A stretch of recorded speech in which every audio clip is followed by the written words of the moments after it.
Assalamualaikum warahmatullahi wabarakatuh. Waalaikumsalam warahmatullahi wabarakatuh. Bismillah walhamdulillah wassalatu wassalamu ala asyrafil anbiya'i wal mursalin wa ala alihi wa sahbihi ajma'in.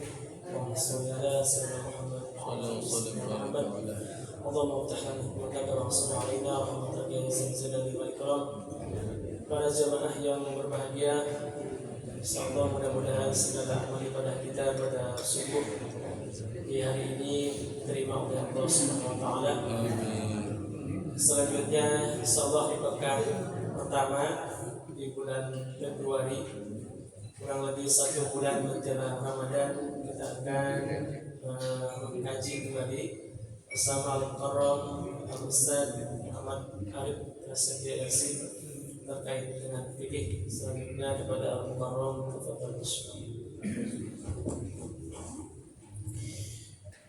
أعوذ بالله من الشيطان الرجيم. بسم الله الرحمن الرحيم.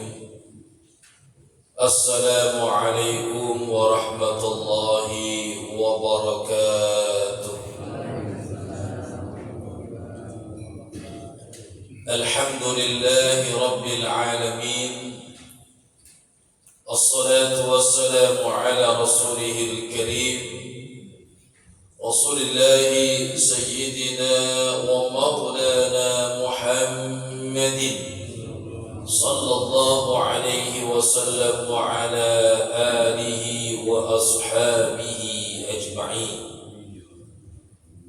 قالوا سبحانك لا علم لنا إلا ما علمتنا إنك أنت العليم الحكيم. اللهم انفعنا بما علمتنا وعلمنا ما ينفعنا وزدنا علوما تنفعنا في الدين والدنيا والآخرة. اللهم اهدنا بهداية القرآن ونور قلوبنا وصدورنا وأفكارنا بنور القرآن وارحمنا بحرمة القرآن وانصرنا بنصرة القرآن واغفر لنا بشفاعة القرآن واجعل القرآن حجة وشفاعة لنا يا الله يا رب العالمين. اللهم بارك لنا في رجب وشعبان وبلغنا رمضان وحصل مقاصدنا يا أرحم الراحمين. الفاتحة. أعوذ بالله من الشيطان الرجيم. بسم الله الرحمن الرحيم. الحمد لله رب العالمين الرحمن الرحيم مالك يوم الدين إياك نعبد وإياك نستعين صراط الذين أنعمت عليهم غير المغضوب عليهم ولا الضالين.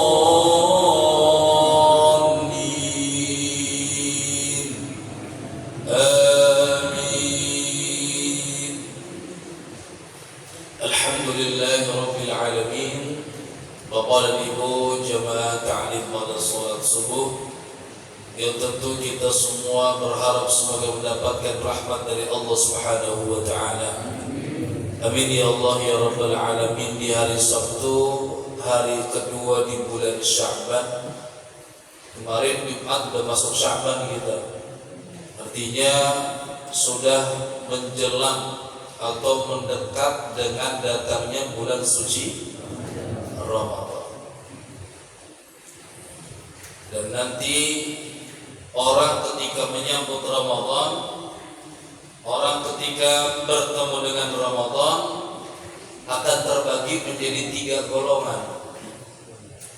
Yang pertama orang yang bahagia dengan datangnya Ramadan. Yang kedua ada yang biasa-biasa aja. Yang ketiga justru orang yang kesel-keselan kalau bulan Ramadan. Yang pertama, yang senang juga kebagi dua. Senang karena paham apa itu Ramadan. Yang kedua, senang karena dia tukang dagang. Sedangkan di bulan Ramadan mau dagang apa aja pasti laku. Bahkan tidak sedikit nanti barang-barang yang seharusnya tidak layak untuk dijual, tidak layak dikonsumsi, keluar untuk di bulan Ramadan. Parsel-parsel yang isinya sebagian sudah expired, sudah kadaluarsa, itu keluar biasanya. Karena udah dikemas, orang nggak bisa ngecek lagi. Jadi senangnya karena apa? Ada yang senang dengan datangnya bulan Ramadan karena paham betul apa itu Ramadan. Bapak, Ibu, begitu kita malam ini masuk pada bulan Ramadan,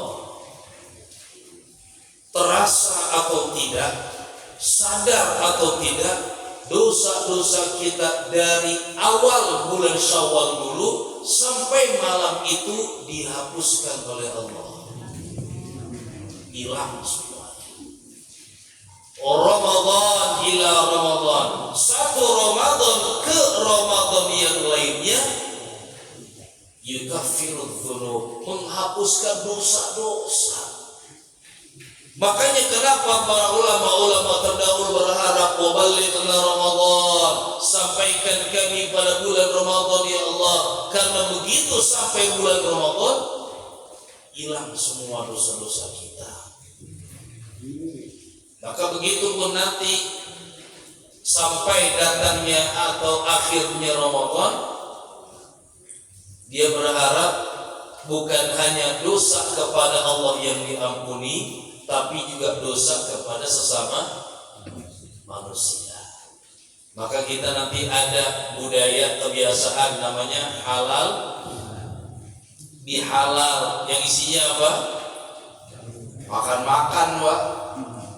Maaf-maafannya kadang urusan belakangan, yang penting halal bihalal makan-makan.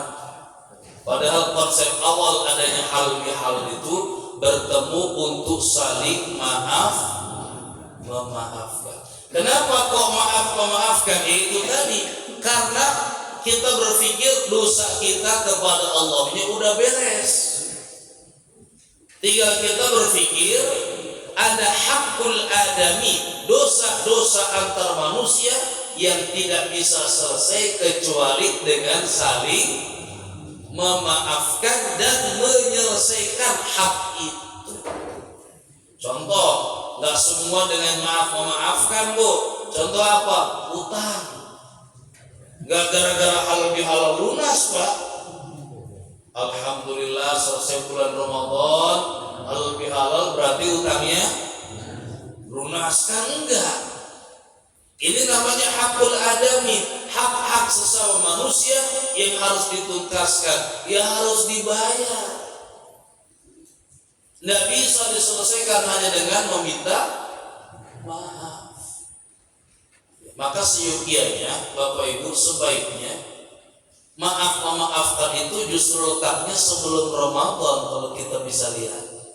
Kenapa? Sebelum kita diampuni oleh Allah, kita berharap sudah saling memaafkan antar sesama kita. Tapi kenapa kok ada di ujung, ada di akhir? Yaitu tadi, jangan sampai kita Ramadan sampai akhir ya berharap mendapatkan ampunan Allah tapi belum bisa saling memaafkan.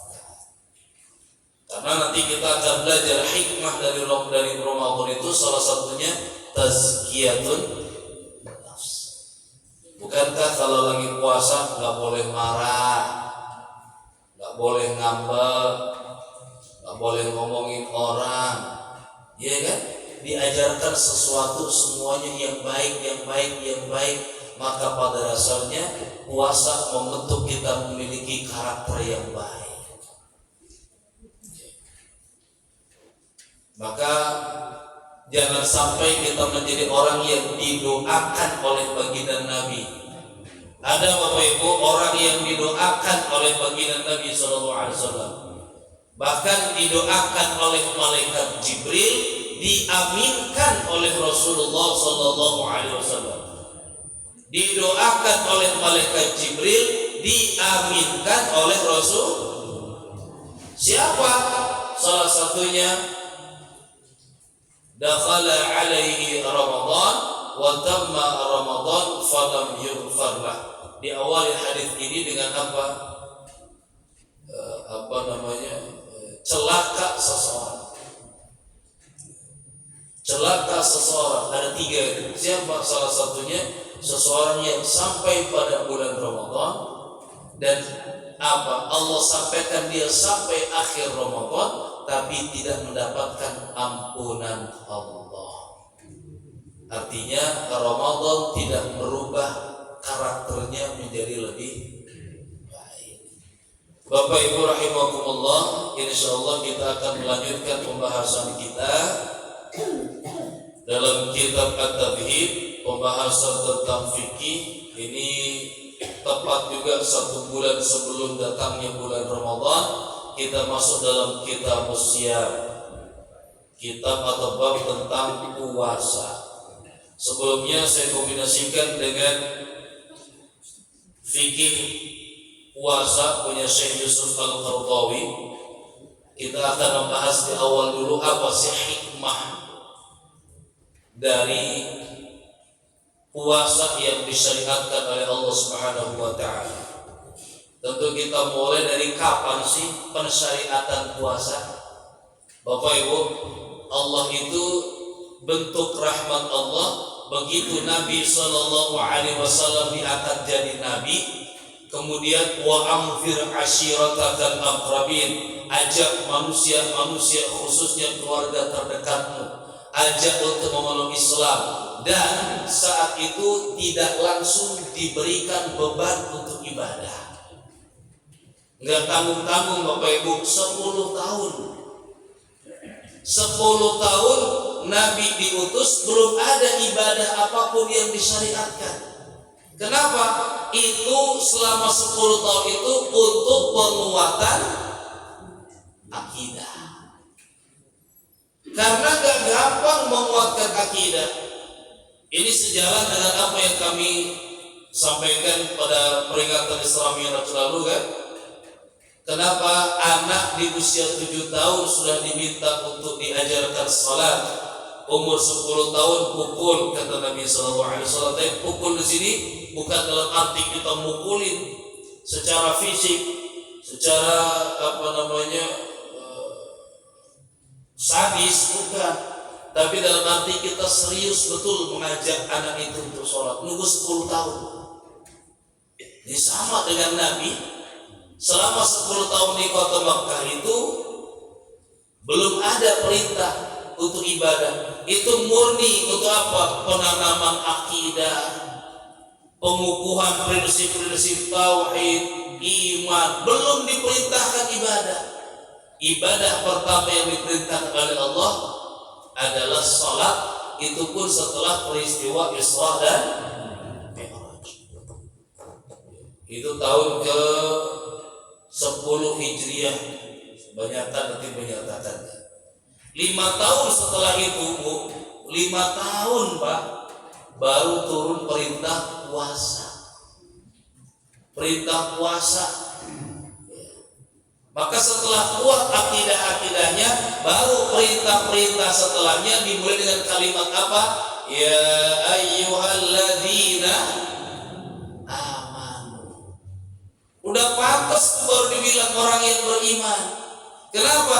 Udah melewati masa-masa transisi, udah nggak paham lagi dah yang namanya apa? Nyembah berhala, percaya pada ini itu dan segala macam. Udah dikikis semuanya. Maka perintah yang turun saat itu semua dimulai dengan ya ayyuhalladzina amanu. Maka di sini Bapak Ibu, adanya waktu jarak ini juga sebagai bukti kalau ada orang yang mau belajar Islam, jangan dituntut belajar cepat-cepat. Biarkan dia dengan waktunya, ya, pelan tapi pasti. Ada hal-hal yang memang kita jadikan sebagai urgensi ya. Ada orang mau belajar Islam tapi belum paham apapun, mana yang lebih baik, kita syahadatkan dulu atau suruh belajar dulu? Kasih buku dulu tentang sholat, pahami sholat itu apa, atau syahadat dulu meskipun dia belum bisa apa-apa? Kalau di sini Bapak Ibu, karena urgensi tadi, yang diminta adalah membaca syahadat dulu, meskipun dia belum bisa apa-apa. Ya sama dengan cara Nabi, ajak dulu masuk Islam dulu, baru belajar. Dengan waktu yang lama pun gak apa-apa. Sekarang kalau misalkan yang tadi kita suruh belajar dulu, ini belajar dulu ya, kalau udah mantep baru kita baca syahadat. Dalam perjalanannya ternyata diwafatkan oleh Allah dan dia belum membaca syahadat. Kasihan. Maka syahadatlah dulu meskipun dia belum beramal saleh sedikit pun. Nanti pengkiasannya seperti orang yang dia itu keluar dari kampungnya, ingin hijrah, belajar lebih baik karena telah membunuh berapa orang? 100 orang. Awalnya 99, genap jadi 100. Begitu wafat karena apa? Karena diminta kalau mau tobat harus keluar dari kampungnya. Kalau tetap di kampungnya jadi jawara terus, ngebunuh terus dia.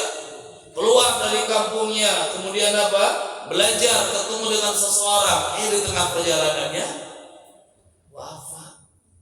Kata malaikat, itu 2 malaikat turun. Karena menurut malaikat masing-masing, ini lahan saya nih, ini urusan saya nih.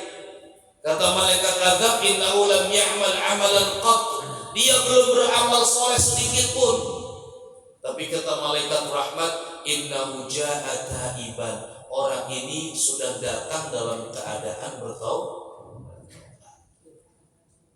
Maka biarkan dia baca syahadat dulu. Tapi kita temenin untuk terus bisa mengembangkan, memahami tentang ajaran-ajaran Islam. Dan dulu Bapak Ibu rahimahullah, kalau kita lihat dari ayat-ayat puasa, penetapan puasa pun lagi-lagi pakai tahap. Di zaman awal dulu, puasa itu tahun 2 Hijriah, nanti bareng dengan perintah tentang jihad fisabilillah. Di Mekah mah diapain, pokoknya sabar aja, sabar, gak usah balas. Begitu di Madinah tahun kedua Hijriah baru turun perintah untuk melawan orang-orang yang menyakiti kaum muslimin. Ya. Jadi ayatnya pun apa? Bunuhlah mereka yang membunuh kalian. Karena pada zaman itu kalau tidak membunuh, ya dibunuh. Ya. Maka ayat-ayat itu kalau sekarang tidak bisa lagi dipakai. Tapi bukan berarti sudah tidak relevan, bukan. Ya kalau itu relevan dengan saudara-saudara kita di mana, di Palestina atau di tempat-tempat lain, itu siapa yang menjamin bahwa nanti ayat itu tidak terulang kembali? Ya. Dulu Bapak Ibu, tahapan pertama awal puasa itu pilihan. Milih. Wa 'alal ladzina yutiqunahu fidyatun ta'amu miskin. Dan bagi orang-orang yang tidak mampu melaksanakannya, maka cukup membayar fidyah. Ini awalnya. Jadi kalau memang dia tengah hari lapar, udah dia batal, dia bayar fidyah. Ini awalnya, dulu boleh. Ya. Kalau sekarang nggak boleh. Sudah turun ayat selanjutnya yang pada akhirnya menasakh, penghapus hukum tentang ayat itu. Nah ini yang protes orang-orang yang nggak punya duit, Pak. Itu mau orang-orang kaya enak tuh, lapar dikit buka mereka. Bayar fidyah. Lah saya nggak bisa kayak begitu. Sampai nanti turun tentang perintah puasa secara utuh, maka baru tahapan yang kedua diwajibkan untuk semuanya. Faman syahida minkumus syahra falyasum. Siapa yang menemui bulan itu maka adalah berpuasa semuanya. Dalam tahap kewajiban semuanya pun nanti terbagi lagi Bapak Ibu. Dulu kewajibannya dalam arti pemaksaan, lalu kemudian turun tahapan kedua yang penuh rahmat dan kasih sayang. Awal mula dulu Pak, nih kalau kita sampai maghrib kan, pokoknya maghrib sampai subuh besok itu kita nggak boleh tidur. Kenapa? Kalau emang udah tidur dia nggak boleh lagi makan, minum dan lain-lain sampai besoknya. Jadi awal dulu gitu. Jadi kalau misalnya habis maghrib dia buka, sekaligus sahur. Jadi nggak boleh kalau udah dilepas dengan tidak ditutup dengan tidur, dibatas dengan tidur, maka dia baru boleh makan lagi besok maghrib. Ini awalnya dulu begitu. Jadi pada malam hari itu pokoknya mereka mengusahakan nggak tidur biar bisa makan. Nah ini dihapuskan karena ada seseorang dia tuh kerja capek Pak Bu, kerja minta sama istrinya pas malam itu, tolong siapkan aku untuk makan. Nah karena nyiapinnya udah lama nih istrinya nih, suaminya kecapean terus tidur. Begitu istrinya datang tuh, kalau sekarang mungkin bawahnya masakan lain-lain ya. Wah, suaminya tidur, celaka kau duhai suamiku, kau tak boleh makan sampai besok malam. Akhirnya dia puasa besok di siang harinya pingsan. Dan dinilai memberatkan, maka oleh Allah dibolehkan. Ya, meskipun terhalangi oleh tidur. Begitupun di malam hari bulan Ramadan dibolehkan seseorang laki-laki mendatangi istrinya. Wahilla lakum lailatas siyami rafathu ila nisaikum. Ya, ini sampai dengan yang kita rasakan sekarang, ini konsep puasa yang sudah betul-betul sesuai dengan kemampuan manusia dan sesuai dengan bentuk syariat yang diturunkan oleh Allah Subhanahu wa taala. Dan kenapa Bapak Ibu? Kenapa kok kita melakukan puasa di bulan Qamariyah? Kenapa sih nggak di bulan Syamsiyah? Kalau kita nggak hafal di bulan Qamariyah, ini maka menjadi sebuah jawabannya, mau tidak mau kita ini harus hafal dengan bulan-bulan Qamariyah. Kenapa? Semua ibadah-ibadah yang ada dalam syariat itu ditentukannya lewat bulan Qamariyah. Yas'alunaka 'anil ahillah. Mereka bertanya kepada Muhammad tentang hilal. Nanti kita bahas penentuan dalam awal Ramadan itu. Qul hiya mawaqitu lin-nasi wal hajj. Katakanlah wahai Muhammad, yang namanya hilal mawaqit, penentuan waktu-waktu bagi manusia dan untuk berhaji. Makanya kenapa nanti di akhir Sya'ban ada ngumpul tuh para ulama dipegang oleh Kementerian Agama menentukan apa? Sidang itsbat. Sidang yang menentukan thubut, ketetapan, ketentuan kapan kita mulai puasa. Ya. Jadi kenapa kau pakai bulan Qamariyah? Karena ajaran-ajaran dan ibadah dalam Islam semuanya menggunakan kalender Qamariyah. Maka perlu apa ya kita? Oke, kalau misalkan untuk puasa Bapak Ibu penentuannya pakai sidang isbat, itu karena untuk menentukan kapan puasa. Kalau Idul Adha, Zulhijjah, kenapa juga perlu sidang isbat menentukan satu Zulhijjahnya? Kan untuk Arafah? Enggak. Arafah bagi mereka yang ada di kota suci Mekah. Bagi kita yang di sini enggak ngaruh Arafah kita. Kayak tahun lalu kan begitu. Kami di sana Arafah hari Sabtu, di sini yang puasa Arafah hari Ahad. Warga kami pun nanya, Istri saya nanya, kita puasanya kapan? Ya ikut besok, gak ikut pemerintah. Loh tapi kan udah Arafah hari ini, udah masalah. Karena penentuan itu berdasarkan matlak daerah masing-masing. Oke, kalau sekarang Pak emang bisa dengan teknologi kita tahu Pak di sana kapan, di sini kapan, begitu kan? Kalau kita bicaranya 100 tahun lalu, 200 tahun lalu, bisa nggak mereka dengan teknologi? Tidak bisa. Maka kembalinya adalah ke tempat masing-masing. Kami kemarin di sana hari Ahad itu sudah Idul Adha. Di sini Senin baru Idul Adha. Belum ada masalah. Karena memang masing-masing sudah menentukan kapan awalnya. Kenapa? Kok awal Zulhijjah juga perlu ditetapkan? Bukan untuk penentuan Arafahnya Bapak Ibu, tapi untuk menentukan kapan nyembelih kurbannya. Karena kurban kalau disembelih belum tanggal 10 Zulhijjah tidak dianggap sebagai sembelihan kurban. Kalau ternyata masih tanggal 9 disembelih hewan kurbannya, sah nggak sembelihannya? Sah Pak, boleh dimakan Bu, tapi dia masuknya dalam sedekah, tidak jadi kurban. Kurban itu harus dilakukan sesaat setelah sholat Idul Adha di tanggal 10 Zulhijjah. Sampai kapan? Sampai 3 hari setelahnya. Jadi total untuk penyembelihan 4 hari, 10, 11, 12 dan 13. Ini bentuk keluasan. Siapa yang belum mampu tanggal 10, punya duitnya tanggal 11, maka dia boleh tanggal 11. Terus saya punya duit tanggal 13, boleh, asal jangan melewati setelah maghrib. Ya, karena kalau sudah masuk maghrib, sudah masuk tanggal 14. Ya.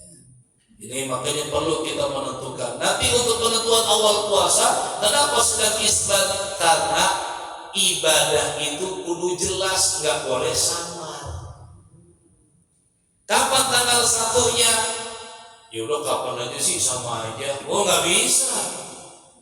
Harus jelas. Kenapa? Tidak boleh kita nanti memuasakan pada hari yang masih diragukan. Ini tanggal 30 Sya'ban atau tanggal 1 Ramadan. Kudu jelas. Karena kalau belum waktunya, ya tidak sah. Sama kayak kita Bapak Ibu. Yuk kita sekarang wudu, sholat lagi langsung sekarang, ngumpul-ngumpul udah banyakan nih, kita sholat duhur sekarang yuk.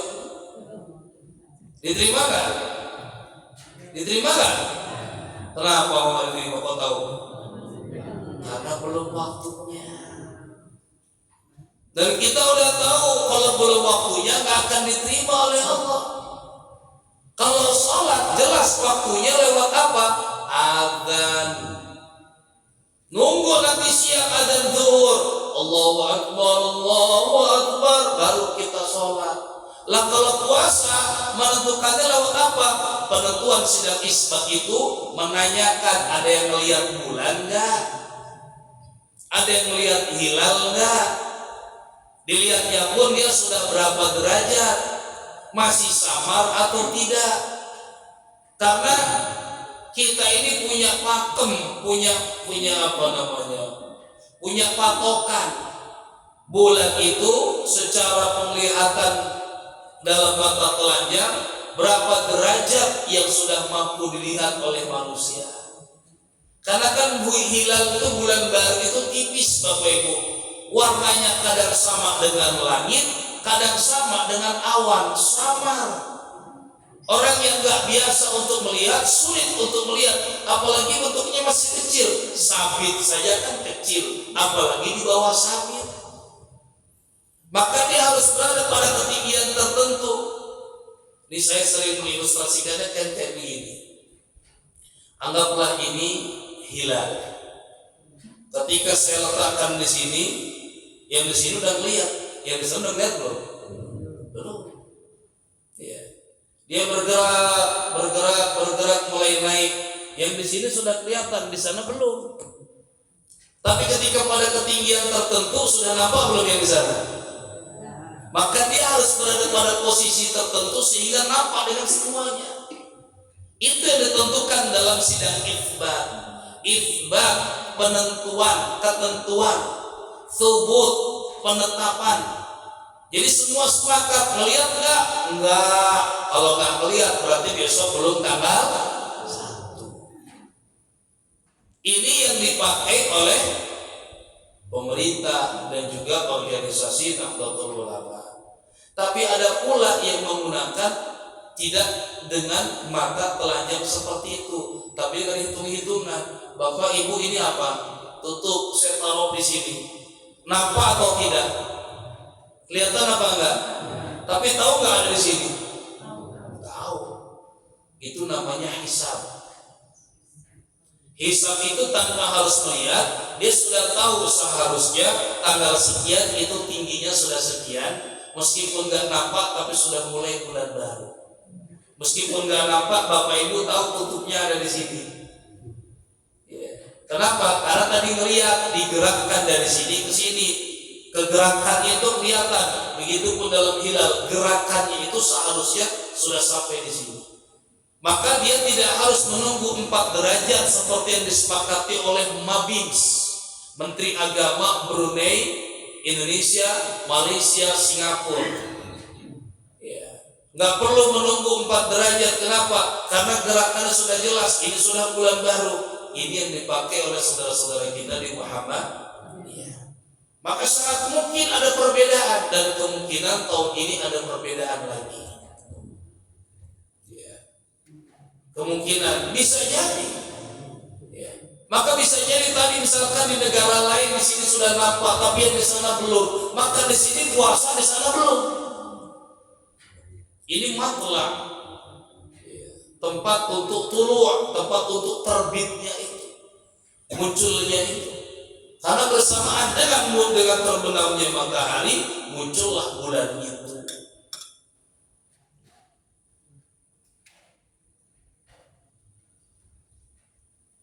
Dan yang kedua, penentuan waktu kaum muslimin dengan Qamariyah itu lebih jelas, Pak Bu, jika dibandingkan dengan Syamsiyah. Kalau bulan Syamsiyah atau Masehi itu pergantian harinya kapan? Masehi jam 12 malam. Dengan mata telanjang dan orang yang tak punya ilmu, bagaimana tahu kalau jam segini sudah jam 12 malam?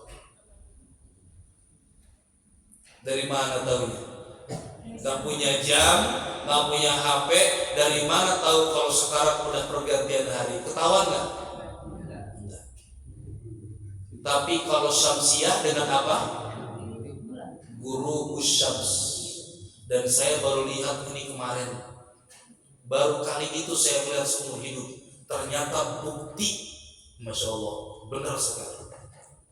Ya, jamaah bintang naik ke atas Jabal Khandamah, lagi viral di Makkah, Bapak Ibu. Jabal Khandamah, gunung, pegunungan begitu di apa? Kemudian background belakangnya itu adalah Zamzam Tower. Ya, emang ke situ biasanya menjelang maghrib jam 5-an lah, karena mengejar sunrise bagus sekali. Dan itu saya baru melihat kali itu. Begitu matahari benar-benar hilang, blek, sesaat yang sama Allahu Akbar, Allahu Akbar, azan semuanya. Masya Allah. Ini bukti nyata, gak butuh pakai jam. Dan tepat sekali. Tepat ya, kalau sekarang tepat karena menggunakan teknologi kan. Jam sekian. Begitu matahari ini hilang, benar-benar hilang semua. Allahu Akbar, Allahu Akbar, Allahu Akbar, Masya Allah. Ini menunjukkan apa? Kalau Islam itu orang yang kalau dalam apa kalender Qamariyah, orang yang nggak punya ilmu pun dia tahu bahwa sekarang sudah tanggal baru. Kenapa? Udah maghrib. Maghrib dalam arti bukan waktu sholat ya. Maghrib itu dalam arti ghurub, sudah terbenam matahari. Itulah kenapa kalau kita besok puasa, maka malam ini kita udah tarawih. Iya sahur juga. Cuma kalau sahurnya malam ini kan kecepatan Bu, tarawih dulu. Ya. Kenapa? Karena itu sudah tanggal 1. Kenapa besok kita sholat Id malam ini udah takbiran? Karena malam ini udah tanggal 1. Ya. Makanya kadang saya ada panitia masjid yang membuat jadwal tarawih, ya, menyamakan tanggal 1-nya dengan 1 puasa. Padahal 1 puasa sama 1 tarawih kadang beda kan. Ini dia bikin kacau ini, yang dia menyamakan 1 Ramadan dengan 1 tarawih. Akhirnya berantakan jadi ini. Karena kalau mau bikin tarawih kan pasti mulai 1-nya itu berarti hitungannya masih 0 katakanlah ya. Karena belum mulai puasa ya. Jadi kalau kayak misalkan nanti kita anggaplah tanggal berapa Masehi gitu, puasa misalkan tanggal 2 Masehi, maka tarawihnya tanggal berapa? Tanggal 1 Masehi ya masih ya. Ya ini dihitung 1 hari sebelumnya. Dan kenapa kok puasa ditentukan atau haji dan ibadah-ibadah lain ditentukan menggunakan bulan Komariah? Bentuk keadilan Allah. Karena Komariah nanti akan muter di sepanjang tahun. Ya, di negara-negara tertentu kalau bulan Januari, Februari, Desember itu musim dingin kan? Ya. Kemudian nanti kalau bulan Juli, Agustus, September musim panas. Ya. Dulu pernah ditanya saya, dari mana kamu? Indonesia, saya bilang. Indonesia mana? Bogor. Mana Bogor itu? Sampingnya Asimah, sampingnya ibu kota. Ada berapa musim di Bogor? Ada 2, saya bilang. Musim apa? Musim hujan sama hujan deras. Karena nggak ada panas, musim panas saja tetap hujan gitu. Jadi ini hebatnya dalam syariat itu akan merasakan semua musim. Haji akan dirasakan di semua musim. Ya. 3 tahun belakangan ini kan ramai terus urusan haji. Kenapa? Emang lagi panas di sana. Ya. Nanti kan mundur akan merasakan musim dingin. Ini puasa 2 tahun 3 tahun ke depan udah mulai enak bagi negara-negara tertentu. Kenapa? Sebentar puasanya karena musim dingin. Ini kan sekarang di bulan Maret, tahun depan mundur Februari akhir, tahun depan lagi mundur lagi pertengahan, tahun depan mundur lagi awal, tahun depan lagi mundur ke akhir Januari, terus.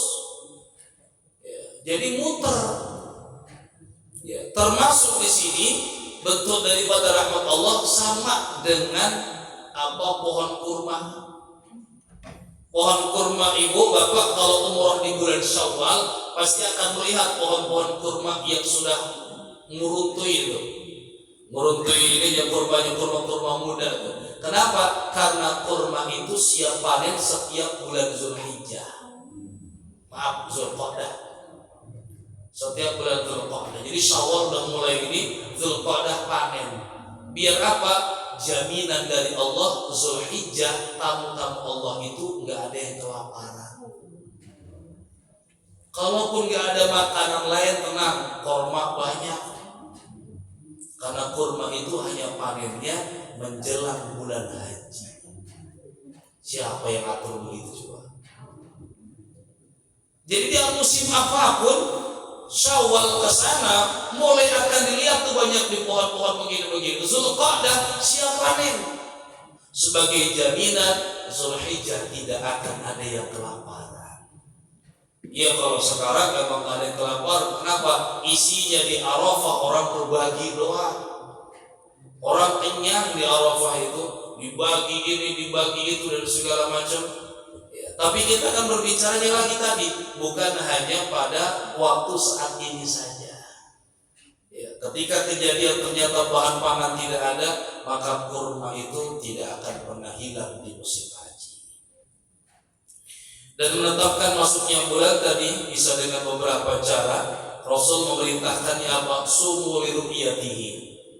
Berpuasalah ketika sudah melihatnya. Jadi melihat apa? Hilal. Itulah kenapa ada sidang isbat. Wa aftiru li ru'yatihi, begitupun berbukalah ketika melihatnya. Maka nanti di bulan di akhir Sya'ban ada sidang isbat penentuan awal Ramadan. Di akhir Ramadan ada sidang isbat menentukan kapan bulan Syawal.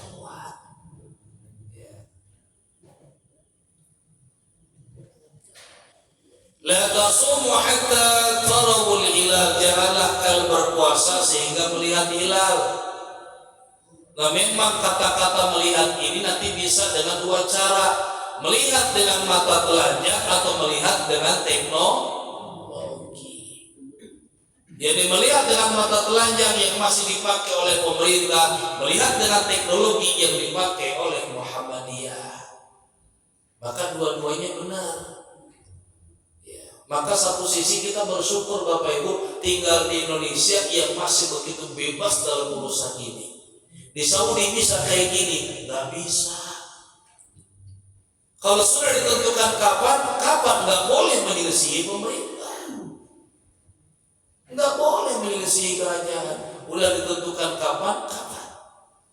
Terlebih kalau di sana jelas melihatnya dari sisi tanggal-tanggal tertentu itu karena kejadian-kejadian tertentu. Walan tuftiru hatta tarawhu, begitupun jangan berbuka sampai melihatnya,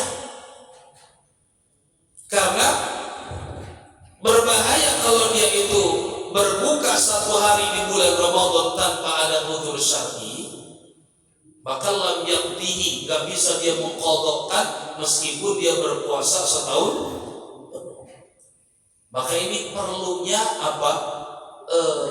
Ilmu ya. Termasuk ilmu tentang kekuasaan itu. Pak, Bu, misalkan ada orang baru bangun tidur lagi habis asar, bangun jam 5, dia nyetel radio, di radio ada Allahu Akbar, tanpa ngecek sanksinya langsung minum. Gak taunya iklan sirup marjan. Batal gak puasanya? Batal. Meskipun dia gak tahu, batal.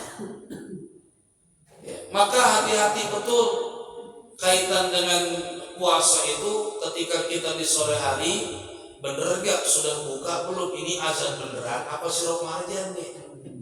Ya, apa iklan nih? Karena kalaupun dia itu pada akhirnya berbuka, ya batal. Ya.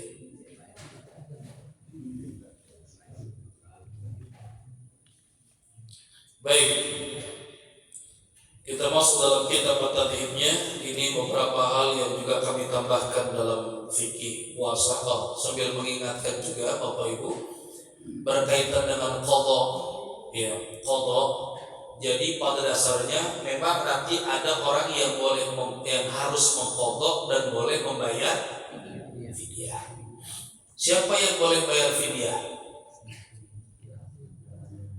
Apakah hanya orang-orang tua yang tidak mampu, orang yang sakit parah? Sekarang kalau orangnya masih muda, gagah, tapi kerjaannya kerjaan berat, boleh nggak bayar fidyah?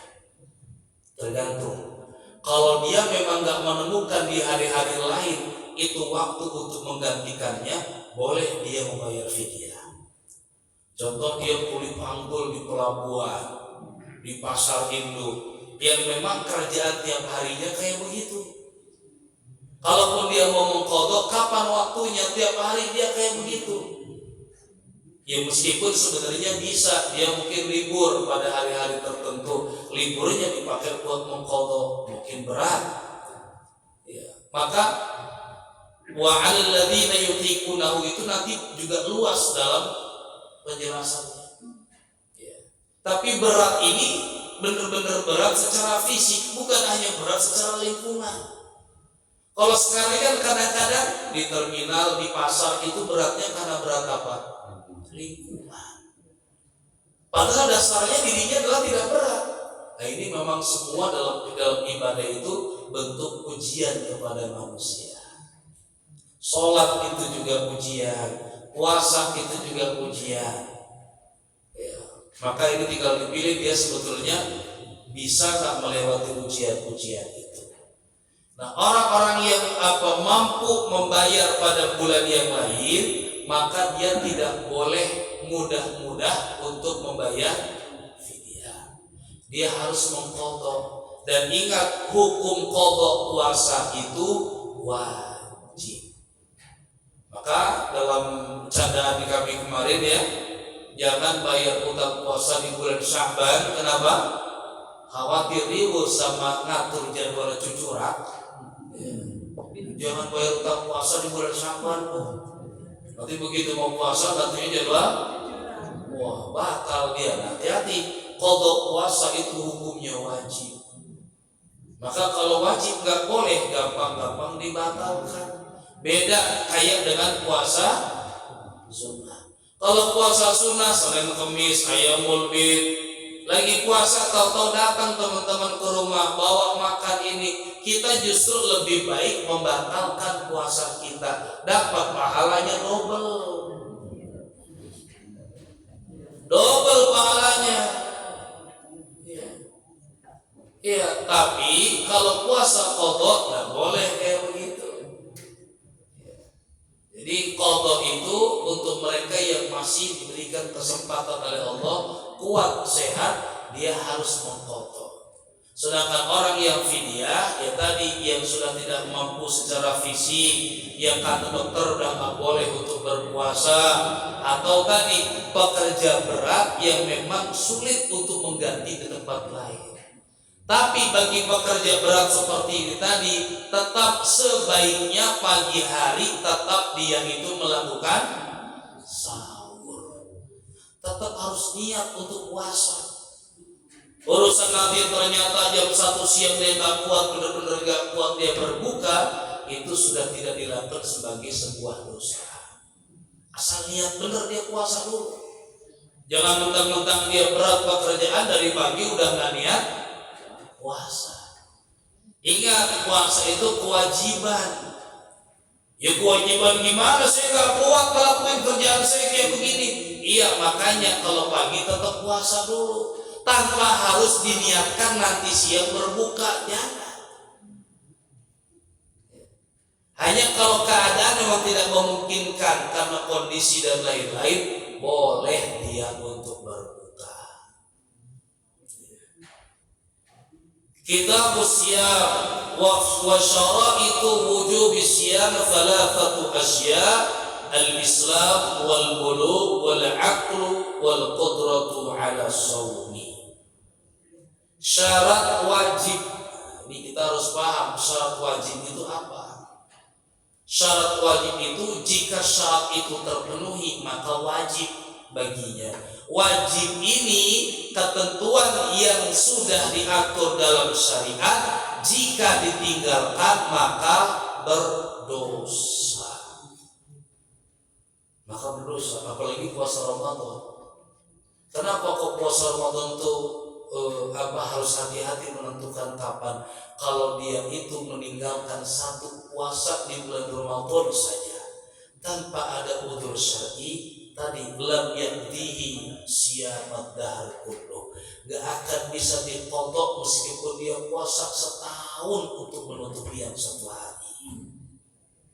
Jadi hati-hati, gak boleh gampang-gampang berbuka di bulan Ramadan, kecuali nggak sengaja kayak tadi dengar sirop marjan tadi, batal dia tapi nggak berdosa, dia harus mengqadha nantinya. Ya, harus mengqadha. Tahu-tahu tengah hari dia pingsan, nggak berdosa tapi mengqadha. Ya, atau lagi masak, mentang-mentang catering masak kerupuk yang kosong dimakan. Tapi kalau yang begini justru malah nggak dosa, nggak batal. Kok beda sama yang kasus dengar bangun tidur dengan sirop marjan tadi? Kalau itu dia sadar, hanya belum ditentukan ini sudah maghrib atau belum. Dia sadar minum, alhamdulillah udah adzan. Berpikir begitu kan? Dia minum ternyata belum. Sedangkan kalau yang tadi dia ngemil, makan, karena nggak sadar. Dia lupa sedang dalam keadaan berpuasa. Dan kata Rasulullah, lanjutkan puasamu dan itu bagian daripada rezeki yang Allah berikan kepadanya. Nambah juga nggak apa-apa, Bu. Asal lupa nambah, lengkap sampai minum jus-jusnya, asal lupa nggak apa-apa. Pokoknya kalau yang lupa mah nggak ada hukum. Makanya nanti dalam lupa itu orang yang sudah sering lupa, ya maka nanti dianggapnya sudah ghairul aqil. Orang yang sering lupa maka dianggapnya dikategorikan sebagai yang tertutup akalnya, maka tidak wajib lagi bagi dia berpuasa. Kecuali emang dia sering lupa, tapi jangan niatin mudah-mudahan terus yang lupa deh ya. Yang pertama syarat wajib itu al-Islam. Maka begitu dia masuk Islam, maka dia harus berusaha untuk bisa berpuasa. Tadi kalau untuk mu'alaf ajarkan, nanti kalau Ramadan belajar puasa ya. Ternyata justru Bapak Ibu di era modern ini kebanyakan ibadah yang justru disukai para mu'alaf adalah puasa. Kan lagi rame masalah diet itu, Bu. Iya kan? Diet apapun itu, ternyata konsep diet yang paling sehat, yang paling baik justru puasa. Orang malah lebih bisa berpuasa. Kenapa? Karena puasa mah gak perlu baca apa-apa. Beda sama sholat, perlu baca apa-apa. Wah, saya belum bisa lihat kalau sholat perlu baca ini, baca itu segala. Kalau puasa diem aja sanggup. Gak ngapa-ngapain diem aja sembuh sakit. Maka di era modern ini orang-orang mu'alaf mereka lebih senang diajak berpuasa. Kayak Deddy Corbuzier dulu begitu masuk Islam yang dia paling sukai apa? Puasa. Terlebih emang dia orang yang juga menjaga badannya dengan diet ini diet itu, dia berpuasa. Banyak orang-orang mu'alaf yang mengakui sampai sekarang saya belum bisa sholat, tapi kalau puasa kenapa bisa? Ya nggak ngapa-ngapain kan puasa. Yang kedua al-qulub. Hati-hati cucu kita, anak kita ketika sudah sampai usia balik maka dia sudah diwajibkan untuk berpuasa. Kata-kata wajib kalau dia melanggar maka orang tuanya bisa ikut terkena. Makanya kenapa diajarkan tarbiyah dari kecil, yuk puasa nggak apa-apa, puasa beduk. Hari pertama begitu dengar beduk zuhur, buka boleh anaknya, bapaknya jangan. Bapaknya ikut ngajarin juga. Jadi gini nak caranya kalau dengar azan zuhur, yuk minum dulu. Jangan begitu bapaknya. Ya. Tapi terus dimotivasikan. Besok jam 1 ya, lusa jam 2 ya, nanti jam 3 ya sampai ke maghrib agar dia berpuasa. Dan puasa itu bentuk tentang iman bukan fisik. Ternyata banyak anak-anak kecil kurus krempeng baru belajar puasa, kuat gak? Kuat. Tapi ada orang gede, badannya gede, belum tentu. Karena bukan urusan fisik, tapi urusan iman. Yang ketiga adalah akalnya akalnya terjaga sempurna. Dia tidak gila, dia tidak pikun, maka dia wajib untuk berpuasa. Kalau orang pikun, pokoknya asal dengar ajan buka, nggak apa-apa, dia tidak wajib berpuasa. Dan al-qudratu 'ala shaumi, dan ada kemampuan untuk berpuasa. Kemampuan dalam arti mampu menjaga dan tidak terhalangi dengan sakit. Jadi kalaupun dia itu sakit, yang kata dokter sakitnya aneh, Pak, Bapak gak boleh puasa ya Pak ya. Kenapa dok? Bapak lapar dikit mati Pak. Misalkan ada penyakit begitu, maka tidak boleh dia disebutnya tidak al-qudrah, tidak mampu. Pokoknya nggak boleh kelaparan, setiap kelaparan dikit langsung kolaps. Nah, maka ini nggak boleh untuk berpuasa. Ya. Ini penjelasan tentang penjelasan tentang ini nanti kita sampaikan pada pertemuan yang selanjutnya insyaallah. Dan insyaallah di pertemuan selanjutnya kita sudah masuk di bulan puasa insyaallah. Mudah-mudahan Allah panjangkan umur kita. Baik, saya kembalikan kepada moderator. Baik, selanjutnya sesi tanya jawab. Kami persilakan kepada jemaah yang ingin bertanya berkenaan dengan tema puasa. Amin. Assalamualaikum warahmatullahi wabarakatuh. Waalaikumsalam. Ustaz, jadi pertanyaanku hanya untuk pengetahuan aja. Baik. Jadi selama ini tuh ya mungkin karena ibu saya nggak nyampe gitu. Jadi selama ini tuh ada ganjalan Ustaz. Misalnya antara Mekah dan Indonesia tuh kan beda 4 jam, lebih cepat Indonesia gitu ya. Nah, tapi pas bagian sepertinya awal Ramadan, hari Arafah gitu, selalu duluan di sana, padahal di sini lebih dulu gitu. Nah itu yang belum selama ini saya bertanya-tanya, belum paham Ustaz. Baik, bismillahirrahmanirrahim. Pemerintah Saudi lebih banyak beberapa belakang ini menggunakan metodenya hisab, ya, sehingga kemungkinan berbeda jelas. Mereka menggunakan dua metode tadi. Mereka menggunakan konsep ru'yah dan juga menggunakan konsep hisab. Ya.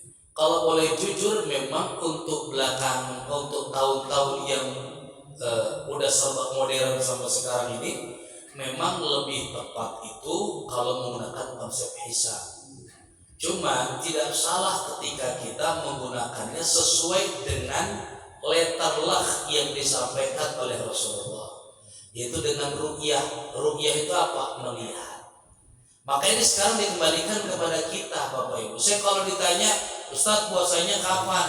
Nanti kapan? Tanggal 1 Ramadan. Iya. Ya jelas semua kita sama puasanya 1. Tapi 1 Ramadannya kapan? Saya mengikuti kepada yang ditentukan oleh pemerintah. Kenapa? Ya mereka sudah menentukan sesuai dengan hak-haknya. Ya, jadi kitanya nggak usah bingung. Ya, kita bingung. Jadi saya bingung mau ikut yang mana? Itu satu sisi bukan kerugian pada dasarnya. Sisi negatifnya kalau terlalu bebas siapa saja boleh menentukan, emang akhirnya kayak begini. Kan bukan hanya tentang NU Muhammadiyah, ternyata ada kan 3 hari sebelumnya udah puasa. Yang rata-rata di mana tuh? Padang, Gorontalo. Itu mereka udah lebih dulu, H-2, H-3 udah puasa. Dan boleh di Indonesia kayak begitu. Padahal kita pakai ketentuan apa? Jadi pada dasarnya ini bukan tentang di sana udah di sini belum. Memang kembali kepada tempat kita masing-masing. Contoh, kalau kita mau mengikuti Saudi, seharusnya ikuti semuanya.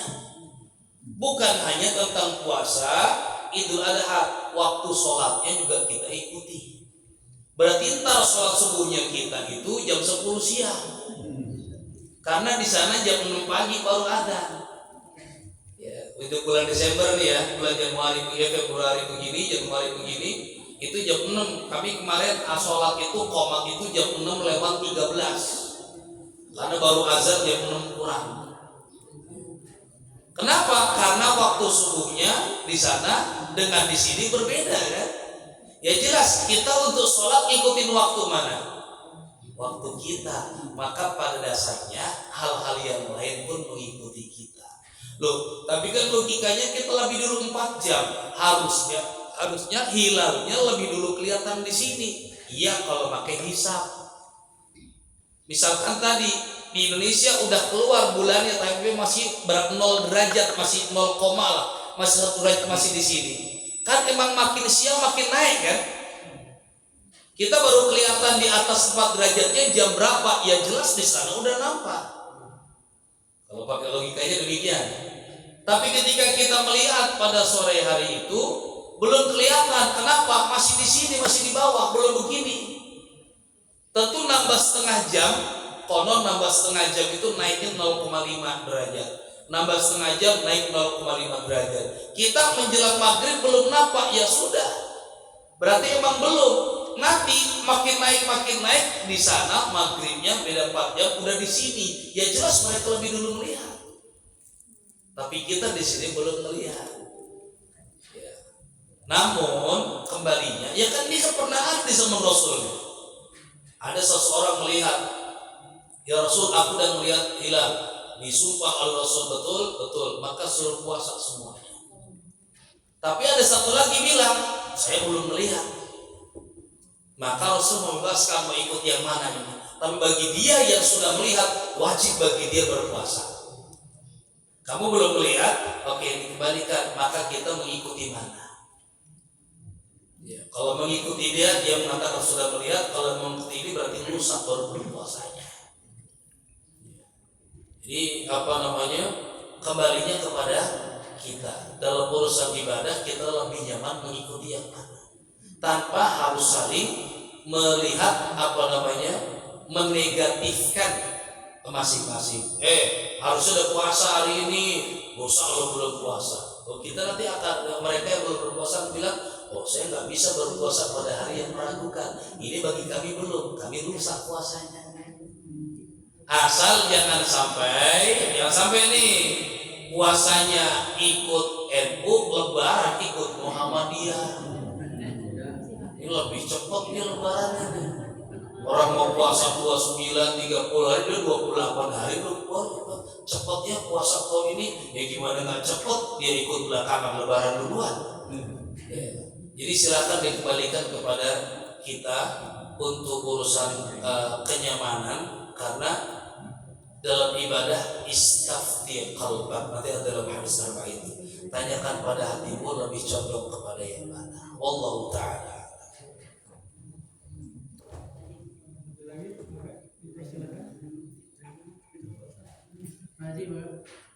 Assalamualaikum warahmatullahi wabarakatuh. Waalaikumsalam. Pesan kita ini bicara hilal. Tapi sebetulnya apa? Sebetulnya berbentuk apa sih hilal itu sendiri? Apa berbentuk bulan? Baik. Apa itu sebetulnya? Baik. Bismillahirrahmanirrahim. Jadi bulan dalam bahasa Arab itu nanti bisa 4 bentuk namanya. Pertama syahrun. Syahrun itu bulan, tapi bulan lil adad, untuk hitungan. Dia bukan bulan fisik. Ya, bukan bulan fisik. Kalau bulan fisik secara keseluruhan disebutnya Qomarun. Tapi Qomar ini terbagi menjadi 3 fase. Fase awal, fase pertengahan, fase akhir. Yang pertengahan disebutnya Badrun. Tala'al Badru alaina. Al-Badru itu bulan purnama.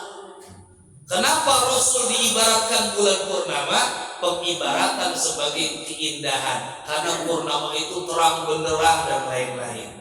Ini Badrun, Pak. Badrun itu dianggap terang, putih. Maka puasa di tanggal-tanggal bulan Badrun tadi disebut Ayyamul Bayd, hari-hari putih, hari-hari terang, dipuasakan tanggal 13, 14, 15. Nah, di awal dan akhir bulan itu disebutnya hilal. Hilal itu pada dasarnya artinya bulan sabit. Bulan sabit tuh. Sabit juga fasenya kan macam-macam. Ibu akan Bapak lihat, kalau tanggal 13, 14, 15 bulan kelihatan nggak? Besar. Kemudian turun lagi menjadi bulan setengah. Akhir bulan kelihatan nggak? Nggak kelihatan. Padahal ada. Kenapa? Makin tipis, Pak. Tipis kayak garis. Dari sabit, sabit gede, sabit sedang, sabit kecil, apa tipis? Ada, tapi kayak garis. Begitupun di awal bulan. Habis dari kayak garis, dia sama dengan kayak garis lagi, tapi naik lagi, Pak. Ini kan dari bulan sabit, naik bulan setengah, pertengahan bener nanti bulan purnama, bulan setengah, turun lagi jadi sabit, dan dia mulai akan coba naik lagi di bulan baru. Hilal itu artinya sabit, tapi sabit yang benar-benar tipis, maka nggak semua orang bisa melihat. Makanya kita ngelihatnya itu jam-jam berapa? Jam 5 sore, habis asar kan? Untuk melihat itu sudah berapa ketinggian sudah masuk atau belum dan lain-lain. Dan di bulan itu kalau terang, kalau gelap jelas, maka hadisnya kalau gelap genapkan 30 hari bulan Syabannya, karena udah jelas nggak kelihatan. Ya, karena dulu belum bisa menggunakan konsep-konsep pakai hitungan. Tapi kalau misalkan terang pun nggak semua orang bisa melihat, karena dia samar itu hilal atau awan. Itu hilal atau langit kan jelas. Kalau ada awan dari pesawat lah kan kelihatan kan. Nah hilal itu kan kecil sekali, nggak semua orang bisa melihat. Tapi nanti ada orang-orang tertentu yang dia akan hafal. Kalau jam segini bulan di mana sih? Dia tinggal arahkan teropongnya. Oh ini kelihatan sekian. Oh ini bulan. Ya. Dan nanti pada batasan tertentu bisa saja dilihat dengan mata telanjang. Cuma kalau sekarang tentunya lebih dengan menggunakan alat bantu teropong, maksudnya mata telanjang dengan menggunakan itu. Itu yang disebut dengan hilal. Jadi ditentukan sebetulnya sudah masuk bulan baru atau belum. Karena hilal akhir bulan sama hilal awal bulan itu sama bentuknya. Hanya posisinya nanti dia yang berbeda di berapa derajat. Wallahu a'lam.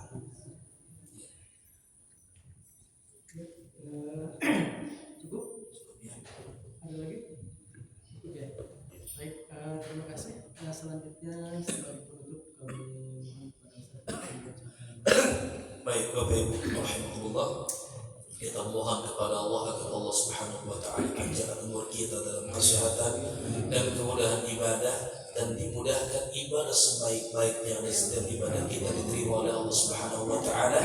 Allah bukakan pintu-pintu ampunan, pintu-pintu rahmat, pintu-pintu kebahagiaan, pintu-pintu rezeki, pintu-pintu sehat, dan Allah tutup pintu-pintu keburukan, dan kelak pada akhirnya Allah wafatkan kita dalam keadaan husnul khatimah.